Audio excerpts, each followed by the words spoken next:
bà nó rất to ơi xà ly hay vịt pi môi 4 mét đôi kia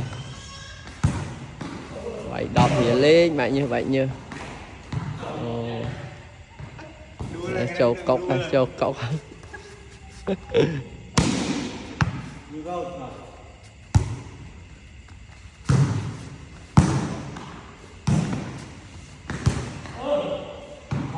chơi chóm nên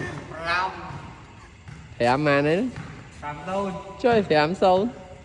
đấy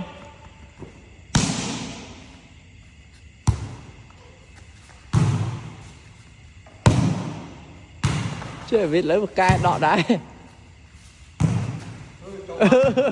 đặt chặt cái chơi lấy chạy đọ tiếp vịt đấy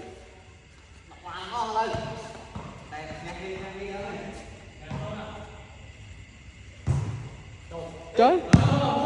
môi môi